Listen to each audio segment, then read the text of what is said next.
प्यारे साथियों, महेश गुरुजी की क्लास में आपका वेलकम है।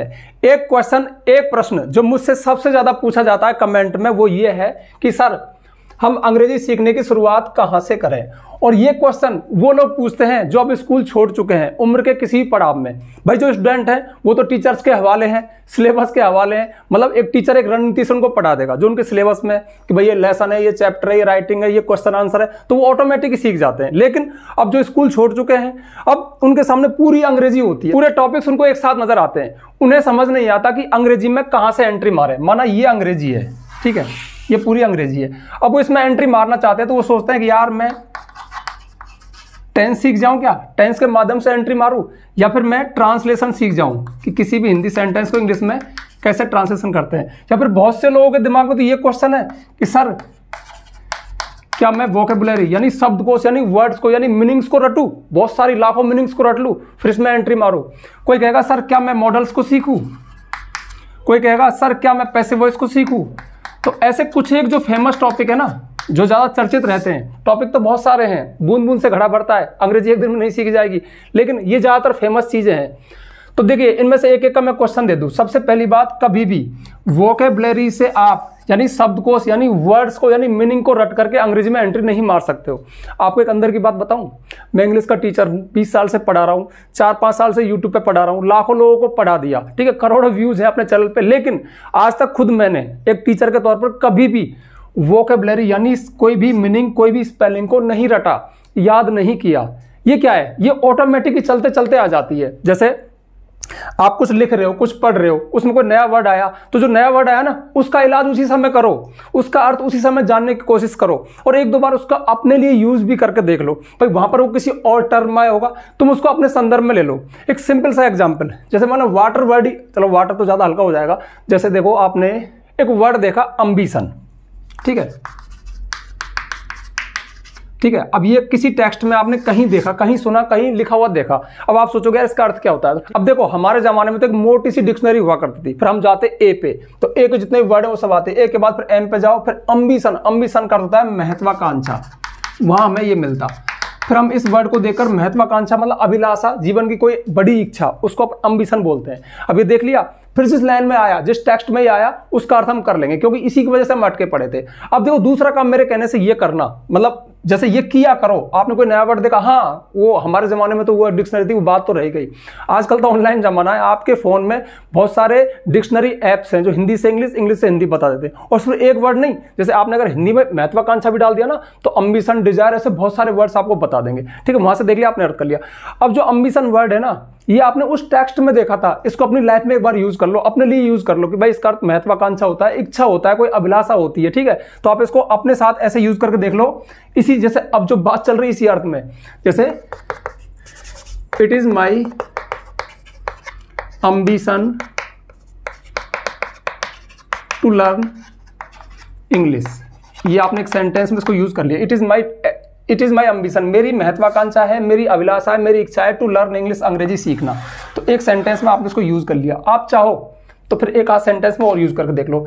आप देखो जब तक आप सिर्फ इसका अर्थ देखोगे डिक्शनरी में, उस सेंटेंस के लिए जहां पे आप अटके थे तब तक ये उड़ जाएगा, लेकिन आपने अपने लिए और इसको यूज कर लिया 2-4 सेंटेंस में, ठीक है, तो ये हमेशा के लिए आपके पास रहेगा। अगली बार जब दिखेगा ना तो जाना पहचाना लगेगा, आप डरोगे नहीं, ठीक है। तो ये तो बात थी वोकैबुलरी की। कभी भी ऐसा मत करना कि आपने एक ये रणनीति बना ली हो कि मैं जितने भी वर्ड्स है ना उन सबको, क्योंकि बचपन में हमारी शुरुआत स्कूलिंग में क्या होता है, वर्ड से शुरुआत होती है।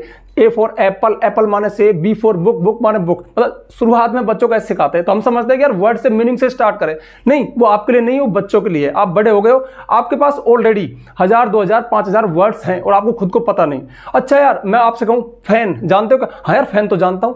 अब तुमको लग रहा है कि तुम नहीं जानते, तुम वाटर, हाँ जानता हूं, डोर जानता हूं, बुक जानता हूं, टीचर जानता हूं, मतलब बहुत सारे वर्ड्स ऐसे हैं जिनको हम जानते हैं, स्टोर हैं। तो आप उनसे ही शुरुआत कर दो, ठीक। कहने का मतलब है कभी भी आप ऐसा मत करना कि मैं हजारों लाखों वर्ड्स को पहले ठूसूंगा, रटूंगा और तब जाकर फिर इंग्लिश में एंट्री मारूंगा, ऐसा नहीं होता है। नए नए वर्ड्स आते जाएं, उनसे मुकाबला करते जाओ। मुकाबला करने की विधि मैंने आपको बता दी, उनको देखो और ऑनलाइन ऐप में जाओ और उसको ढूंढ लो, ठीक है। ऐसे बहुत सारे ऐप्स हैं, जैसे कि मैं खुद एक ऐप का यूज करता हूं, वो है, चलो बता देता हूं आपको, हिनखोज। हिनखोज डिक्शनरी ऐप है, हिनखोज, HINKHOJ, हिनखोज। मैं इसका कोई प्रमोशन नहीं कर रहा, मैं तो इसको बताता रहता हूँ क्योंकि मैं इसको यूज करता हूँ। इसमें हिंदी से इंग्लिश, इंग्लिश से हिंदी, दोनों तरह से वर्ड्स आ जाते हैं और बहुत सारे वर्ड्स आते हैं, सिमिलर वर्ड भी, ठीक है। अच्छा, अब एक टेंस एक ऐसा फेमस टॉपिक है जिसकी बहुत चर्चा होती है, टेंस कैसे सीखे, टेंस सीखने से इंग्लिश आ जाएगी। हाँ, आ जाएगी। शुरुआत में आप शुरुआत कर सकते हो, टेंस एक अच्छा बहाना है। क्यों? देखिए, कोई भी जो सेंटेंस आप लिखते हो ना, उसमें टेंस की जो मिस्टेक है, यानी टेंस का सही होना सबसे जरूरी है। अगर आपके सेंटेंस में टेंस सही है, टेंस का मतलब होता है उसमें क्रिया का एक्शन किस समय हुआ, प्रेजेंट में, पास्ट में, फ्यूचर में, यानी किसी सेंटेंस को प्रेजेंट का, पास्ट का, फ्यूचर का बताने वाला जो टॉपिक है या करने वाला जो टॉपिक है वो टेंस है। और जब सेंटेंस में टेंस सही होता है तो हमारा सेंटेंस 70% तक करेक्ट होता है। इसलिए टेंस भी एक अच्छा बहाना है, वोकैबुलरी नहीं है। अच्छा, इसके बाद हम बात करें मॉडल्स की, तो देखिए मॉडल्स भी एक मूड बताने वाले हेल्पिंग वर्ब है, मतलब कोई बहुत बड़ा फेमस टॉपिक नहीं है। हाँ, जरूरी है लेकिन थोड़ा आगे जाके, शुरुआत में नहीं है। पैसिव वॉइस, पैसिव वॉइस तो मैं कह रहा हूं ऐसा है, ऑप्शनल है। किसी बात को आप ऐसे कहते हो, उसको ऐसे कहते हो, यानी जब सब्जेक्ट पे फोकस करते हो क्या कर रहा है तो एक्टिव वॉइस है, और जब ऑब्जेक्ट पे फोकस करके कहते हो तो पैसिव वॉइस है। जैसे देखिए, मैं आपको अंग्रेजी पढ़ा रहा हूं, मैं आपको अंग्रेजी पढ़ा रहा हूं, ये तो एक्टिव वॉइस है। मैंने किस पे फोकस किया? मुझ पे, कि मैं क्या कर रहा हूं, आपको इंग्लिश पढ़ा रहा हूं। एक इस बात को मैं ऐसे कहूं, इंग्लिश आपको मेरे द्वारा पढ़ाई जा रही है। अब यहां पे मैंने सेंटेंस को किससे शुरू कर दिया? इंग्लिश से, तो पैसिव वॉइस हो गया। तो ये तो चॉइस है। अगर हम एक्टिव वॉइस यानी हम सामान्य सेंटेंस सीख जाए तो हम अंग्रेजी सीख गए। पैसिव वॉइस तो क्या है? एक एक्स्ट्रा, मतलब एक एक्स्ट्रा और तीर है हमारे तर्कस में, हम उसको भी चला सकते हैं। एक चॉइस है, यानी बात को ऐसे कह दो चाहे ऐसे कह दो, सेंस तो सेम रहता है। ऐसी वो डायरेक्ट इनडायरेक्ट है नरेशन, उसमें भी हमारे पास दो विकल्प हैं कि बात को उसी के शब्दों में कहें, अपने शब्दों में कहें। तो ये बहुत सारे टॉपिक्स हैं, लेकिन बेसिक जो चीज़ है ना वो, हाँ, अब मैं बात आता हूँ मुद्दे पे। अब मैंने ट्रांसलेशन छोड़ दिया, तो देखो मेरी आपको राय है कि आप शुरुआत में ही उस चीज पे अटैक करो, उस पे प्रहार करो जो आपके काम की है। अक्सर कहता हूं, हजारों बार कह दिया, फिर से इस वीडियो में कह रहा हूं, आप अंग्रेजी सीखोगे ना, कितना ही सीख लेना, वोकैबुलरी वगैरह, ये फ्रेजल वर्ब, कितनी ग्रामर पढ़ लेना, निष्कर्ष किस बात पे आएगा? आप करोगे क्या सीख करके? आप अंग्रेजी करोगे क्या? आप उसको बोलोगे, आप उसको पढ़ोगे, आप उसको लिखोगे। तो आप जब भी उसको बोलोगे, जब भी पढ़ोगे, जब भी लिखोगे, तो वो एक सेंटेंस के माध्यम से हमारे सामने आएगी। यानी हम क्या कर रहे होंगे? या तो किसी हिंदी सेंटेंस को इंग्लिश में लिख रहे होंगे, या किसी इंग्लिश सेंटेंस को हम हिंदी में बदल रहे होंगे, या किसी इंग्लिश या किसी मतलब हिंदी कोई बात है इंग्लिश में बोलनी है, उसको इंग्लिश में सेंटेंस के माध्यम से बोलेंगे। तो एक सेंटेंस होगा हमारे सामने, ठीक है। जितने भी हिंदी सेंटेंस है उनको इंग्लिश में हम कैसे कन्वर्ट करें, कैसे ट्रांसलेट करें। तो क्यों ना हम शुरुआत ट्रांसलेशन से कर दें। ट्रांसलेशन का मतलब होता है अनुवाद, यानी हिंदी में कोई बात लिखी हुई है उसको इंग्लिश में कैसे ट्रांसलेट करें। तो बस आप ये शुरू कर दो। अब इसकी शुरुआत आप छोटे छोटे सेंटेंस से कर सकते हो। थोड़ा मैं आपको बताऊं कैसे करना है। देखिए, वैसे ट्रांसलेशन पे मैंने इसी चैनल पे बहुत सारे वीडियोस बना रखे हैं, अगर आपने नहीं देखे तो आप जाकर उनको देख सकते हो। मैं वीडियोस का प्रमोशन नहीं कर रहा, मैं इस वीडियो के फ्लो में बोल रहा हूँ कि ट्रांसलेशन मतलब जो हिंदी मीडियम वाले ऐसे लोग जो स्कूल बहुत पहले छोड़ चुके हैं, किसी ऑफिस में जॉब करते हैं या कैसे भी, मतलब इंग्लिश एक चुल है उनकी, एक सपना है, एक अधूरा सपना है कि यार काश मैंने इंग्लिश सीखा होता। तो उनके लिए ट्रांसलेशन एक बहुत बढ़िया बहाना है कि आपके सामने जो भी कोई सेंटेंस आए ना, शुरुआत छोटे से कर लो, उनको ट्रांसलेट करने की कोशिश किया करो। उसके अलावा फिर एक विधि और बताऊंगा मैं आपको। देखो, जैसे चलो इसी प्रेजेंट मूवमेंट की बात करें, मैं आपको अंग्रेजी सिखा रहा हूं, ठीक है, ये हुआ। और अगर आपके लिए मैं कहूं तो आप इस सेंटेंस को ऐसे बोल सकते हो, मैं इस समय अंग्रेजी सीख रहा हूं या सीख रही हूं, कोई भी हो सकते हो आप, ठीक है। अब देखो ये सेंटेंस है, मैं आपको अंग्रेजी सिखा रहा हूं। अब हमें इसको इंग्लिश में ट्रांसलेट करना है। तो देखो, इंग्लिश में ट्रांसलेट करने का पहला रूल है कि सबसे पहले सब्जेक्ट को लिख दो। अच्छा, सब्जेक्ट वो चीज़ है जो हिंदी और इंग्लिश में शुरू में आता है, ठीक है। हिंदी का तो क्या सिस्टम है, हिंदी में देखो, मैं आपको अंग्रेजी सिखा रहा हूं, तो जो आपने बोला वही लिखा जाएगा, वही बोला जाएगा, एक के बाद एक करके, मतलब ऐसा कोई उल्टा सिस्टम नहीं है। इंग्लिश में सब्जेक्ट को लिखने के बाद आपको बैक चलना है, वापस चलना है। ये पक्का रूल है, ये महामूल मंत्र है। यदि आप ट्रांसलेशन सीखना चाहते हो तो इसको तो कोई भूलना ही मत, यानी बैक आओ। अब बैक में आने का मतलब हूं की अंग्रेजी लिखें क्या? नहीं, सिखा रहा हूं यहां तक।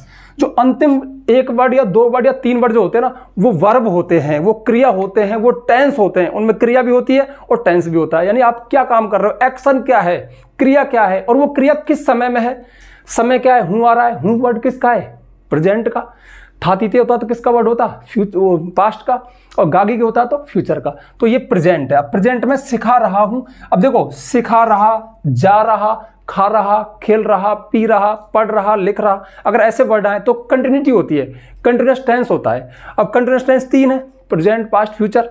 फिर टेंस की बात आ गई ना, तो यहाँ पे हूँ आ रहा है तो कौन सा है, प्रेजेंट कंटिन्यूअस टेंस है। अब प्रेजेंट कंटिन्यूअस टेंस में जो हूँ की अंग्रेजी क्या लिखोगे आप, एम, और सिखा रहा कि, अब देखो सिखाना क्या होता है, टीच होता है। अब ये तो आपको जानना पड़ेगा भाई, सीखना लर्न होता है और सिखाना टीच होता है। जैसे पढ़ाना सिखाना एक ही बात है, मैं आपको सिखा रहा हूँ, पढ़ा रहा हूँ तो टीच कर रहा हूँ, मैं पढ़ रहा हूँ तो रीड कर रहा हूँ या लर्न कर रहा हूँ, तो आई एम टीचिंग। अब देखो सिखा रहा हूँ की अंग्रेजी एम आ गई, सिखा रहा की टीचिंग आ गई। अब बचा क्या, आपको अंग्रेजी। अब देखो इसमें अगला वर्ड क्या है, अंग्रेजी, ठीक है, हालांकि मिस्टेक है ये, पर बता दूंगा क्यों। तो आई एम टीचिंग इंग्लिश। किसको, आपको, आपको मतलब तुमको, आपको और तुमको एक ही होता है, तो उसके लिए क्या आएगा, यू। इस तरह से I am teaching English you, मैं आपको अंग्रेजी सिखा रहा हूं। लेकिन ध्यान रखना ये थोड़ी ग्रामर है। अब देखो ये तो शुरुआत है, शुरुआत में आपने लिख दिया, आपने जो लिखा ठीक है। अब थोड़ी सी मिस्टेक है, वो कब दूर होगी, वो आज नहीं होगी, लिखते लिखते बहुत बाद में होगी। क्यों होगी भाई, आप जैसे इंग्लिश में एंट्री मारोगे तो आपकी उत्सुकता बढ़ेगी चीज़ों को जानने की, फिर आप थोड़ी ग्रामर में एंट्री करोगे, फिर आप थोड़ा ऑब्जेक्ट को समझोगे, सेंटेंस को समझोगे, प्रेडिकेट को समझोगे, कंप्लीमेंट को समझोगे, ठीक है, वो जीरंड, नॉन फाइनाइट वर्ब सबको आप समझोगे। तो धीरे धीरे वो चीज़ें जो आप थोड़ी मिस्टेक कर रहे हो ना, वो धीरे धीरे ऑटोमेटिक सुधरने लग जाएंगे। ऐसा होता है। इसमें क्या था, देखो इसमें मैं सिखा रहा हूँ क्या, इंग्लिश, किसको, यू, तुमको या आपको, तो इसमें ऑब्जेक्ट है। अब देखो ऑब्जेक्ट मोस्ट ऑफ क्या से मिल जाता है, जैसे मैं पढ़ा रहा हूं क्या, इंग्लिश, वह पका रही है क्या, खाना, मैं खा रहा हूं क्या, सेब। तो जो काम हम करते हैं ना, जिस पे प्रभाव पड़ता है वो ऑब्जेक्ट होता है, वो वर्ब के बाद आता है। लेकिन किसी से पूछने पर भी जो आंसर आए वो ऑब्जेक्ट होता है। अब जिस सेंटेंस में क्या से मिल जाए, किसी से मिल जाए, उसमें डबल ऑब्जेक्ट होते हैं। और जब डबल ऑब्जेक्ट होते हैं ना, तो एक इनडायरेक्ट होता है, एक डायरेक्ट होता है। ये आपको ग्रामर सिखाती है। अच्छा, जब दो हैं तो इनडायरेक्ट पहले आएगा। अब इनडायरेक्ट कौन सा होता है, जो किसी से पूछने पर आए, किसे, तुमको, उसको, मोहन को, दिनेश को, गीता को, यानी उसमें कोई प्रोनाउन होता है या किसी का नाम होता है और वो पहले आता है, तो इसमें यू पहले आएगा, यू इंग्लिश, ठीक है। ये है I am teaching you English, मैं आपको अंग्रेजी सिखा रहा हूं। मैं इस समय अंग्रेजी सीख रहा हूं या सीख रहा हूं या सीख रही हूं। अच्छा देखो टेंस कैसे चेंज होता है, मैं आपको अंग्रेजी सिखा रहा था, इस बात को मैं कल बोलूं तो आज का दिन पास्ट में हो जाएगा, तो फिर यहां पे टेंस कैसे चेंज होगा, watch, I was teaching English, मैं आपको अंग्रेजी सिखा रहा था। मैं आपको अंग्रेजी कल सिखा रहा हूँ कल, तो फिर मैं टेंस चेंज कर दूंगा, यहाँ पे कर दूंगा मैं I will be teaching English tomorrow, यहाँ पे टुमारो कर दूंगा, ठीक है। इस तरह से तो देखो टेंस चेंज हो गया, ये वर्ब चेंज नहीं हुआ। अब ये थोड़ी थोड़ी देखो ग्रामर के रूल्स है भाई। एक बात बताऊँ आपको, अगर मोटे मोटे रूल्स देखे जाए जिनकी वजह से हम 95% तक इंग्लिश सीख सकते हैं अंग्रेजी के, मतलब भाई ग्रामर टॉपिक, अब टॉपिक से मत पढ़ो आप, तो रूल से पढ़ लो कि भाई यहाँ पे सर अभी आपने विल बी क्यों लगा दिया, यहाँ पे आईएनजी क्यों लगाई है, फर्स्ट फॉर्म क्यों नहीं लगाई। ऐसे सारे रूल्स को अपर हम कैलकुलेट करें ना तो मुश्किल से 150 रूल्स बैठेंगे। और बिल्कुल मोटे मोटे रूल्स की बात करें ना तो 20, 30, 50 में सिमट जाएंगे। मतलब उनको समझ लेना ही आपका सही इंग्लिश बोलना या लिखना हो जाएगा या पढ़ना हो जाएगा, कोई बहुत बड़ी प्रॉब्लम नहीं है। आप एक शुरुआत तो करो, और शुरुआत आप ऐसे करो इन छोटी छोटी बातों से। अभी कुछ एक आध चीज़ और बताऊँगा। हाँ, सब्जेक्ट कौन है, आई। अब देखो सीख रहा हूं या सीख रही हूं, अब यहां पे तो सिखाना है, यहां पे सीखना है। सीखने क्या है, लर्निंग, तो आई एम लर्निंग। अब क्या, इंग्लिश, मैं इंग्लिश सीख रही हूं। अब इस समय, एट दिस टाइम, बस ये हो गया। जैसे मैं कहूं एक सेंटेंस ये हो गया, एक हो गया। जैसे मैं यहां पे लिखूं रमेश एक, छोटे छोटे सेंटेंस, ईमानदार लड़का है, ठीक है। तो यहां पे देखो किसकी बात चल रही है, रमेश की, तो रमेश सबसे पहले आएगा, उसके बाद में चले जाइए बैक, है। अब है के बाद देखो यहां पे तो वर्ब जुड़ी हुई थी, सिखाना, सीखना, खाना, पीना, इस तरह से। इसमें क्या है, लड़का, लड़का कोई क्रिया नहीं है। तो फिर देखो अगर लास्ट में है, हुए, था, थी, थे के बाद किससे पहले, जस्ट पहले कोई क्रिया ना हो, एक्शन ना हो, तो सिंपल सेंटेंस होता है, वो नॉन एक्शन सेंटेंस होता है। इस बात को मैंने बहुत सारे वीडियोस में बहुत अच्छे समझाया है। उस सेंटेंस में आपको मेन वर्ब नहीं मिलेगी, उसमें सिर्फ अंत में है, हूं, है, आए तो इज, एम, आर, और है की अंग्रेजी इज, हूं की एम, है की आर, था, थी, थे, आए तो था की वाज, और था की वाज और थी की वाज, थे आ जाए, तुम थे, ज्यादा थे तो वर लगा दो। मतलब बहुत सिंपल सा फंडा है। तो यहां पे रमेश इज, ठीक है। अब देखो लड़का उल्टा उल्टा चलते हैं ना, आपने बॉय लिखा, उसके बाद ईमानदार लिखा, ऑनेस्ट, फिर एक की ए लिखी। अब देखो रमेश इज बॉय ऑनेस्ट ए, आपको खुद को पता लग गया होगा गलत है। क्यों गलत है? क्योंकि यहाँ पे देखो रूल तो वही चल रहा है कि रमेश सबसे पहले लिया, फिर हैकी इंग्लिश ले ली, उसके बाद बैक बैक तो चलना है, लेकिन एक ईमानदार लड़का तो एक ही चीज है भाई, ये 3 वर्ड में बिखरा पड़ा है, एक फ्रेज है ये, एक ईमानदार लड़का। मैं कहूँ एक ईमानदार लड़का तो कोई एक ही तो है, उसका नाम रवि है मान लो, तो रवि तो एक ही दिखा ना, वो हमने 3 वर्ड में बिखरा दिया क्योंकि उसकी थोड़ी विशेषता बता दी, एक ईमानदार लड़का। ठीक है, थोड़ा उसको थोड़ा मॉडिफाई कर दिया, डिस्क्राइब कर दिया। तो अगर हम किसी चीज को डिस्क्राइब करके बोलें, मतलब उसका वर्णन करके बोले, उसकी विशेषता बताते बोले, तो भी एक ही काउंट होगी वो। ठीक है, तो रमेश इज, और जब एक ही काउंट होगी ना, तो एक ईमानदार लड़का, इसको इसी तरह से लिखा जाएगा, यानी पूरा तो ये है के बाद आएगा, लेकिन ए, अच्छा अब ए नहीं आएगा, ऑनेस्ट है ना, वही फिर आर्टिकल पढ़ने पड़ेंगे आपको कि भाई आपने ए लिखा, गलत क्यों था? देखो इसलिए था बॉय। ठीक है, Ramesh is a honest boy, आपने ऐसे लिखा। अब जो ऑनेस्ट है ना, ये वैसे तो एच है, लेकिन एच इसमें साइलेंट है, एच इसमें साइलेंट हो गया तो ओ से बोल रहा है। अब कोई नाउन, कोई वर्ड यदि उसमें ए मतलब कोई स्वर की ध्वनि आए तो उससे पहले ए नहीं एन आता है, तो यहाँ पे क्या आएगा? एन। अब थोड़ी सी और ग्रामर बताएं, जैसे ये बॉय है, ठीक है, अब ये किसी का नाम होता, भाई नाम भी नाउन होते हैं, अब वो जातिवाचक भी हो सकते हैं। जैसे एक तो मैं कहूँ रमेश, रमेश तो किसी का नाम है, अब इससे पहले कोई आर्टिकल नहीं आएगा, ठीक है, इससे कोई पहले कोई एडजेक्टिव नहीं आएगा। लेकिन अब रमेश कौन? एक लड़का है, तो लड़का एक जाति हो गई, जैसे गर्ल है, जैसे बहुत सारे ऐसे वर्ड है, नाउन है जो जाति के रूप में होते हैं। जैसे टीचर है, अब मैं आपके सामने टीचर हूँ, मेरा नाम महेश यादव है, महेश है, ठीक है। अब महेश तो आपको दिख रहा है, ए महेश कभी भी नहीं आएगा, ए महेश आप नहीं लिखोगे, लेकिन आप लिखा टीचर। अभी टीचर जो वर्ड है ना, ये कॉमन नाउन है, जातिवाचक संज्ञा, तो इससे पहले या तो ए टीचर लिखो, या बेस्ट टीचर लिखो, या गुड टीचर लिखो, तो वो जो एडजेक्टिव है जो मॉडिफाई करते हैं वो हमेशा कॉमन नाउन से पहले आते ही हैं, तो इसलिए इसमें ये लगा। अब देखो यहाँ पे मैं थोड़ी ग्रामर में चला गया, एक बार शुरुआत तो करो, पहले तो आप बस ट्रांसलेट करो कि यार मैंने ये लिख दिया, मतलब इसकी अंग्रेजी मैंने बना दी। अब उसमें देखो, हाँ मूल मंत्र, यदि आप अंग्रेजी सीखना चाहते हो तो मैं चिल्ला के कह रहा हूं, मैं दहाड़ के कह रहा हूं, गलतियों से मत डरना। हमारी कॉपी है, देखो ये आपकी, आपने पैसे खर्च किए, पेन भी आपका है, आप खुद आपने हो ही अपनी मर्जी, धड़ाधड़ लिखो लिखो लिखो, भर के पटक दो। ठीक है, गलतियों की जिम्मेदारी मेरी है, गलती तो धीरे धीरे सुधरेंगी यार। कोई एक दिन में, एक बार बताओ, आपने पहले दिन साइकिल पकड़ी, पहले दिन सीख गए थे क्या? आप स्विमिंग सीखना चाहते हो तो पहले दिन तालाब में उतरे, पहले दिन सीख गए थे क्या? कोई भी काम है, ड्राइविंग है, एक दिन नहीं सीखते, आप गलतियां करते हो, आप गिरते हो, पढ़ते हो, उठते हो, फिर आप धीरे धीरे सीख जाते हो। और जब सीखते हो ना, तो पता नहीं किस मोमेंट में आप सीख जाते हो। फिर सीखने के बाद कोई आपसे क्वेश्चन करे कि यार तू ये बता, तू कैसे कैसे सीखा, तो आप उसको मोटा मोटा बता सकते हो, एग्जैक्ट नहीं बता सकते हो। अगर आप मुझसे पूछो कि यार आपने इंग्लिश कैसे सीखी, या किसी और से पूछो कि आपने इंग्लिश कैसे सीखी, तो आपको मोटा मोटा बता सकता है कि यार मैंने ये कुछ एक टॉपिक पढ़े थे, और कुछ एक मतलब ऐसे, मतलब कुछ डिक्शनरी के पास गया था, कुछ एक टॉपिक लर्न किए थे, कुछ थोड़ा सा लिखा था, कुछ मतलब टीचर से पूछा था, ऐसे कर के सीख गया। वो आपको ऐसे बारीक अध्ययन नहीं कर सकता कि उस दिन मैंने डिक्शनरी में वो वर्ड खोला था, उस दिन मैंने ये टॉपिक पढ़ा था। बहुत सारी चीज़ें दिमाग में ऑटोमेटिक होती हैं। जैसे अभी आप एडजेक्टिव को मतलब एडजेक्टिव टॉपिक है, उसकी बात चली थी इसलिए वो दिमाग पे आ गया, वो आपने पढ़ लिया, ठीक है। अब उस समय बहुत सारे एग्जांपल्स में उसको देखा कि एडजेक्टिव देखो ये नाउन से पहले यहाँ लग रहा है, यहाँ लग रहा है, यहाँ लग रहा है, विशेषता पता रहा है।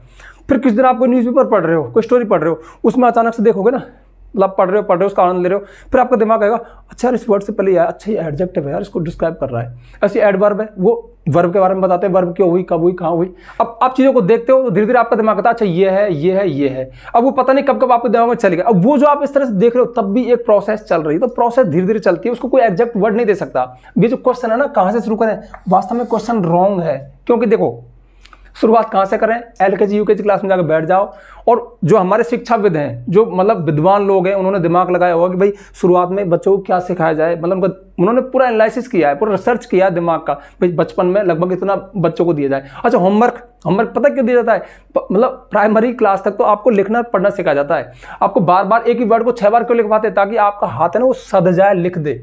तो होमवर्क देना एक रणनीति है, उसके माध्यम से हम मतलब फ्लो आता है, लिखने में, पढ़ने में, बोलने में फ्लो आता है। ऐसे बच्चों को खड़ा करके रटवाते ना, ए फॉर एप्पल, एप्पल माने सेब, ए फॉर, पूरी क्लास चिल्लाती है। क्यों चिल्लाती है? ताकि वो जबान पे वो वर्ड ना रिलैक्स हो जाए, स्मूथ हो जाए, वो वर्ड हमारे दिमाग से आ जाए। जब बार बार एक लाइन को श्रुतिलेख सुलेख पता नहीं क्या देते हैं, वो अच्छे अच्छे वर्ड में लिख के आओ तो हैंड राइटिंग भी अच्छी हो और आपका हाथ सध जाए लिखने में। बस ये है, पूरा कहेगा इस चैप्टर को उतार के लाना। क्या है आपको अजीब सा लगता होगा, हर बच्चों को अजीब नहीं लगता, बाद में लगता है कि यार क्यों देते हैं, गुस्सा मत किया करो, सही देते हैं ताकि वो प्रैक्टिस है, लिखने में थोड़ी तेजी आ जाए। तो ये सारी रणनीतियां हैं। अब चूंकि आपने स्कूल में उन चीज़ों को मिस कर दिया, अब आप इस एज में 60 में 40 में 50 में कहीं भी आप शुरुआत करना चाहते हो, और हम जैसे टीचर से फिर कमेंट करते हो सर कहाँ से शुरू करें, हमें फंसा देते हो। अब सही बताऊं, मैंने थोड़ा स्क्रिप्ट में तैयार किया था मैटर में, मतलब मैं ईमानदार आदमी बता देता हूँ, बस भाई पहले ये बता दूंगा ये बता दूंगा, दिमाग लगाया था कि यार थोड़ा सा रणनीति बनाई थी, वो रणनीति फेल हो गई, मैं पता नहीं कहाँ चल रहा हूँ, ये वीडियो कहाँ चल रहा है, मेरी स्क्रिप्ट है ना वो रखी रह गई, मतलब उसमें पता नहीं उसमें से कुछ लिया नहीं लिया, मुझे कोई आइडिया नहीं है। बस एक मैसेज देना चाह रहा हूँ, देखो चलो मैसेज भी क्या है, मैं तो फंसा हुआ हूँ पहले से ही। अब थोड़ी सी एक आध चीज़ और बता दूँ आपको, जैसे देखो शुरुआत में आप ऐसे कर लो कोई भी हाँ, शुरुआत में क्या, देखो रमेश एक ईमानदार लड़का है, इस सेंटेंस में यहाँ पे इज आया तो इज यहाँ पे एक लिंकिंग वर्ब है, ये नॉन एक्शन सेंटेंस है। हाँ, शुरुआत में आप ऐसा करना, एक्शन नॉन एक्शन सेंटेंस से शुरुआत करना, जैसे वह मेरा भाई है, ये एक कार है, छोटे छोटे सेंटेंस इनमें is am are was verb का प्रयोग होता है। मैं अच्छा लड़का हूं, वह एक टीचर है, तो इनमें क्या है, एक्शन नहीं होता, नॉन एक्शन होता है, इनमें is am are was verb का यूज होता है। और is am are was verb को ग्रामर की भाषा से हम लिंकिंग वर्ब कहते हैं, क्योंकि लिंक करती है सब्जेक्ट को उसके कंप्लीमेंट से, कि भाई सब्जेक्ट के बारे में कुछ बताया गया, जो बताया गया वो कंप्लीमेंट होता है ग्रामर की भाषा में। तो इस तरह के सेंटेंस से शुरुआत कीजिए। फिर थोड़े टेंस वाले सेंटेंस, जैसे मैं पढ़ता हूं, मैं पढ़ रहा हूं, मैं पढ़ूंगा, मैं पढ़ा था, मैं पढ़ चुका हूं, तो एक्शन अलग अलग टाइम में हो रहा है ना, तो उस टाइम को दिखाने के लिए हेल्पिंग वर्ब मेन वर्ब है, उनके साथ चले जाओ। उससे क्या है, जाने अनजाने में खेल खेल में आपके जो सेंटेंस है ना वो बनने लगेंगे, और जब आपके सेंटेंस बनते हैं ना तो आपको कॉन्फिडेंस आना चाहिए। हाँ, शुरू में कॉन्फिडेंस जरूर आना चाहिए, कोई ऐसी चीज में टफ चीज में चले जाना, जैसे कि आप शुरू में ही पार्टिसिपल पे चले गए। अब जो वर्ब है देखो, ये टीचिंग एक्शन वर्ब है, पढ़ाना, ठीक है। अब मैं यहाँ पे लिखूं teaching is a good profession, teaching एक अच्छा प्रोफेशन है, मैंने ऐसा लिख दिया। तो यहाँ पे देखो मैं आपको इंग्लिश पढ़ा रहा, ठीक है, पढ़ा रहा, टीचिंग बोल रहा, यहाँ पे क्या है, पढ़ना एक अच्छा प्रोफेशन है, सॉरी पढ़ाना, सॉरी टीचिंग पढ़ाना, यहाँ पे पढ़ रहा बोल रहा है, यहाँ पे पढ़ाना बोल रहा है, तो क्या है, ये जीरंड है। अब जो आईएनजी फॉर्म में जीरंड भी बन जाती है, और वो फिर जीरंड जो होता है नाउन का काम करता है। तो इतनी टफ चीज, इतनी टफ लैंग्वेज मत जाना, शुरुआत में आप ऐसे सेंटेंस में जाना, उसके बाद टेंस वाले सेंटेंस में जाना, छोटे मोटे सेंटेंस की ट्रांसलेशन करके देखना, और सेंटेंस को थोड़ा समझने की कोशिश करना। सेंटेंस मतलब देखो, किसी भी सेंटेंस में सब्जेक्ट को छोड़कर जो होता है, हाँ एम ही रहने दो, सब्जेक्ट को छोड़कर जो होता है ना वो प्रेडिकेट होता है। मतलब किसी भी सेंटेंस के दो ही पार्ट होते हैं, सेंटेंस के मोटे मोटे दो पार्ट होते हैं, सब्जेक्ट, और सब्जेक्ट को छोड़कर जो बच गया वो प्रेडिकेट होता है। ये थोड़ी सी ग्रामर बता रहा हूं मैं। अब जो प्रेडिकेट वाला पार्ट है ना, इसमें एक वर्ब तो जरूरी होती है, वर्ब तो होती है, मतलब अगर सब्जेक्ट और वर्ब भी है तो भी सेंटेंस बन जाता है। जैसे आई प्ले, मैं खेलता हूं, पूरा सेंटेंस है, पूरी जानकारी चली गई, ठीक है। अब आई प्ले क्रिकेट, कुछ और बढ़ा दिया, क्रिकेट और बढ़ा दिया, तो फिर ऑब्जेक्ट और आ गया। तो सब्जेक्ट वर्ब तो जरूरी है, सब्जेक्ट के अलावा जो पार्ट बच गया, सब्जेक्ट को छोड़ करके जो पार्ट बच गया, वो मोटा मोटा तो क्या कहलाता है, प्रेडिकेट कहलाता है। और प्रेडिकेट के अंदर एक वर्ब तो जरूर पाई जाती है, वर्ब नहीं है तो फिर सेंटेंस बनेगा नहीं, ये ग्रामर का पक्का रूल है। उसके अलावा फिर उसके अंदर जगह कहाँ बची है, उसके अंदर ही लिख देता हूँ, क्योंकि इनमें मैं समझाऊंगा उन चीज़ों को। वर्ब तो होती है, कंपलसरी है, इसके अलावा ऑब्जेक्ट हो सकते हैं, ठीक है। ऑब्जेक्ट भी दो तरह के हो सकते हैं, इसी सेंटेंस में बता दिया, डायरेक्ट इनडायरेक्ट। इसके अलावा फिर उसमें एडवर्बियल्स हो सकते हैं। अब ये तो ये बेसिक ग्रामर है, बिल्कुल बेसिक, जो हर स्टूडेंट को, हर लर्नर को एक बार तो जीवन में समझनी चाहिए, तो उसे सेंटेंस थोड़ा सरल लगने लगेगा। एडवर्बियल्स हो सकते हैं, इसके अलावा कंप्लीमेंट, ये चीजें हैं जो सेंटेंस के अंदर पाई जाती है, सेंटेंस कैसा भी हो। तो देखो वर्ब तो कहाँ है, आई तो सब्जेक्ट हो गया, am teaching, helping verb, main verb मिला के वर्ब भी कहलाएगी, ये वर्ब का कॉन्सेप्ट हो गया।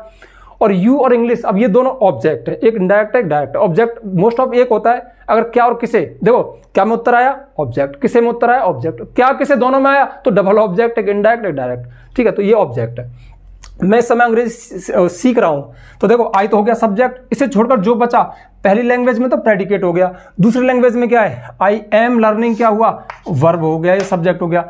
अब इंग्लिश क्या है, तो देखो क्या से, मैं सीख रहा हूं क्या, इंग्लिश, तो क्या से जो उत्तर है ना ऑब्जेक्ट होता है, तो ये वर्ब के जस्ट बाद होता है, तो ये अपना ऑब्जेक्ट हो गया, ठीक है। तो ये सब्जेक्ट हो गया, वर्ब हो गया, ऑब्जेक्ट हो गया।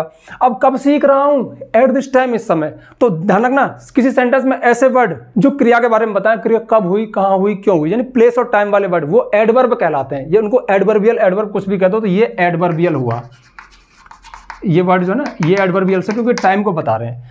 अब देखो अब जरूरी नहीं कि ये हर सेंटेंस ऐसे पैटर्न पाएगा, बहुत सारे वीडियोस बना दिए, इनका पैटर्न कुछ भी हो सकता है। जैसे सब्जेक्ट वर्ब तो जरूरी है, आई एम लर्निंग, आप यही बोल सकते हो मैं सीख रहा हूं, अब भी पूरा सेंस आ रहा है। अब क्या सीख रहा हूं, मैं इंग्लिश सीख रहा हूं, अब भी पूरा सेंस आ रहा है। तो सब्जेक्ट वर्ब ऑब्जेक्ट ऐसा भी हो सकता है, सब्जेक्ट वर्ब ऐसा भी हो सकता है। अच्छा, ऑब्जेक्ट ना होता है इसमें, आप ऐसे भी तो मैं इस समय सीख रहा हूं, अब क्या सीख रहा हूं, कुछ नहीं, आप ऐसे नहीं बता रहे मैं इस समय सीख रहा हूं, ऐसा भी तो हो सकता है। तो फिर क्या होता है, सब्जेक्ट वर्ब और एडवर्बियल्स। अच्छा, फिर ये कंप्लीमेंट क्या होता है, कंप्लीमेंट ऐसे सेंटेंस में पाया जाता है जिनमें जो नॉन एक्शन सेंटेंस होते हैं, जिनमें एक्शन नहीं होता, उनमें सब्जेक्ट होता है, सब्जेक्ट के जस्ट बाद is am are was verb या फिर हैज़ होते हैं, और जो बचा वो कंप्लीमेंट होता है। कंप्लीमेंट ऐसे वर्ड, ये मोस्ट ऑफ एडजेक्टिव होते हैं, जैसे कि रमेश एक ईमानदार लड़का है, रमेश एक अच्छा लड़का है, रमेश एक टीचर है, रमेश के बारे में कुछ बताया, मेरे बारे में कुछ बताया, तुम्हारे बारे में कुछ बताया। तो जो बताया उसकी जो विशेषता बताई, उसका जो पद बताया, उसका जो मूड बताया, जैसे रमेश इज हैप्पी, रमेश खुश है, तो रमेश कैसा है, खुश है, उसके बारे में कुछ बताया, उसकी विशेषता बताई, उसकी स्टेट बताई। तो जो विशेषता, जो स्टेट है, वो कंप्लीमेंट होता है। तो ये सेंटेंस के पार्ट है, ये थोड़ी बेसिक ग्रामर है, जो सबसे पहले तो कुछ मत सीखो कंप्लीमेंट वगैरह, आप तो धड़ाधड़ बस ट्रांसलेट करने की कोशिश करो। उसके बाद सेकंड पार्ट पे आप इन काम को करो। प्लस टेंस तो जरूरी है, टेंस तो मस्ट है, उसका तो कहना ही क्या, क्योंकि टेंस के 12 टेंस हैं। फिर नेगेटिव इंट्रोगेटिव बहुत सारे स्ट्रक्चर बनाओगे, ऑटोमेटिकली कॉन्फिडेंस आ जाएगा, ऐसा लगेगा हाँ यार मैं सेंटेंस बना रहा हूँ। और जब ये वर्ड सेंटेंस बना रहा हूँ, इंग्लिश सीख रहा हूँ, यही तो मस्ट है। लास्ट में घूम फिर कहाँ आओगे, सेंटेंस पाओगे। अच्छा, एक काम और करना, देखिए आपको नॉलेज थोड़ी टेक्निकल अब दी है, बीच में काफ़ी बातें कर ली, कोई बात नहीं। देखो अब इसको हटा देता हूँ यार, इसकी वजह से कुछ लिख भी नहीं पाया, ऐसा ही अपना। हाँ यार, एक बात और, एक जानकारी वो शुरू में देना भूल गया था। मैंने इतने सारे ग्रामर के टर्म बोले, ये कंप्लीमेंट होता है, ये होता है, ये एडजेक्टिव। अगर आपके मन में ऐसा लगे कि हाँ यार सर एक्सप्लेन करते, आप कहते हो कि सर हमें समझ में आता है। अब देखो मैटर यूट्यूब पे भी है, लेकिन बिखरा पड़ा है, कभी ये वीडियो आ गया, कभी ये आ गया, कभी आ गया। अब आज का वीडियो है, कहाँ शुरू करें। अब काफ़ी सारी चीज़ें तो बताई, लेकिन सीक्वेंस में नहीं है। तो आप चाहते हो कि ग्रामर आपको सीक्वेंस में मिले, हमारे द्वारा पढ़ाई गई, मतलब 1 by 1 करके सीरियल से। तो ये चीज़ अवेलेबल है, लेकिन ये चीज़ यूट्यूब पर नहीं है, ये प्ले स्टोर पर अवेलेबल है। तो आप प्ले स्टोर पर जाइए, महेश गुरुजी ऐप, जो कि मेरा ऐप है, उसको डाउनलोड करो। डाउनलोड करने के बाद उसको रजिस्टर करना। रजिस्टर करने के बाद पेड कोर्स में जाना, वहाँ पे आपको एक कंप्लीट इंग्लिश ग्रामर कोर्स, वो बगल में आपको दिख रहा होगा, वो दिखेगा, ठीक है। उसमें हमने यही किया है, सारे इंग्लिश ग्रामर को सीक्वेंस में डाला है 1 by 1 करके, विद PDF नोट्स, यानी आप वीडियोस देख सकते हो और PDF में पढ़ भी सकते हो।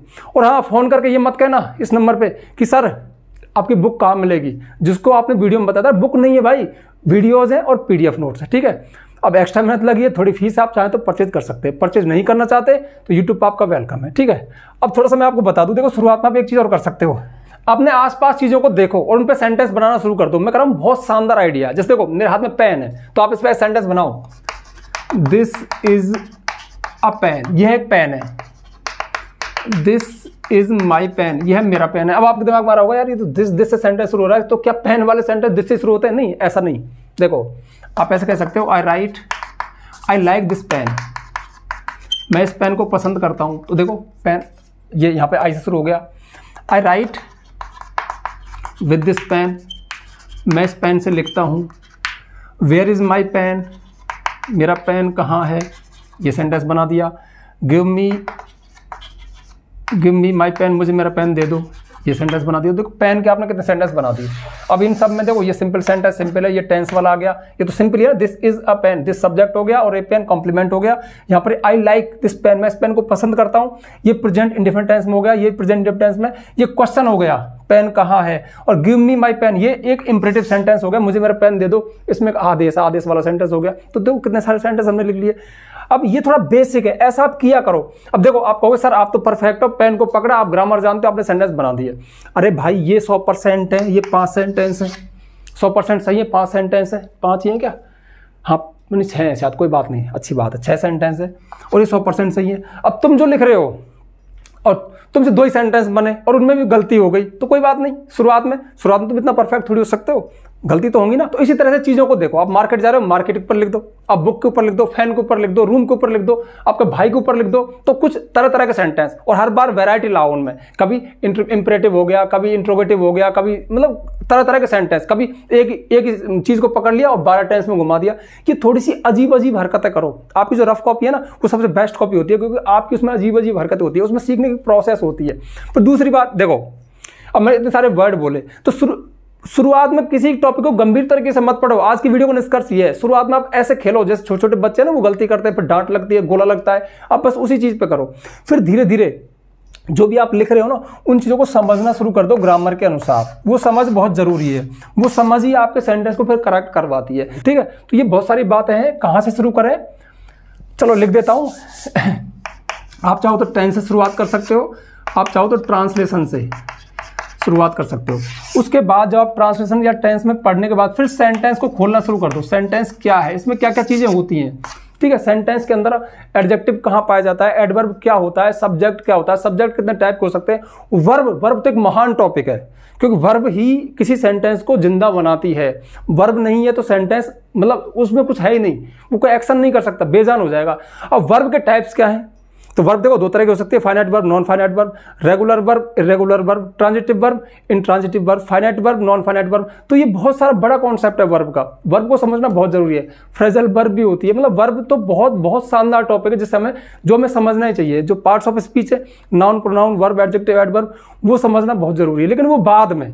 पहले आप बच्चों की तरह से छोटे छोटे सेंटेंस बनाओ और ताकि आपको कॉन्फिडेंस आए, क्योंकि शुरू में गिर गए ना तो फिर आपको हिट हो जाएगी। शुरू में आपको कॉन्फिडेंस आना चाहिए, आपको आत्मविश्वास आना चाहिए कि हाँ यार मैं लिख रहा हूँ, मैं सीख रहा हूँ, देख मैंने एक पन्ना भर दिया, ये ऐसे वर्ड निकलना जरूरी है। ठीक है, तो मैं समझता हूँ कि आपके दिमाग में मैसेज चला गया होगा, हालांकि मैं स्क्रिप्ट के अनुसार नहीं चला, लेकिन जो मैंने बताया उससे आपको कुछ ना कुछ तो आया होगा, समझ में आया होगा। तो फिर भी समझ में नहीं आया तो भैया मुझे माफ कर देना। ठीक है, तो आप जल्दी से वीडियो को लाइक कर दो, ज्यादा ज्यादा शेयर करना। यदि आप चैनल पर नए आए हो तो चैनल को सब्सक्राइब करना, बेल आइकन प्रेस करना ताकि आपको आने वाले वीडियो की नोटिफिकेशन मिल जाए। अपना तो पढ़ाने का तरीका यही है, अपन ऐसे ही पढ़ाते हैं। ठीक है, आज के लिए बस इतना ही, मिलते हैं नेक्स्ट वीडियो में नेक्स्ट टॉपिक के साथ, तब तक के लिए बाय।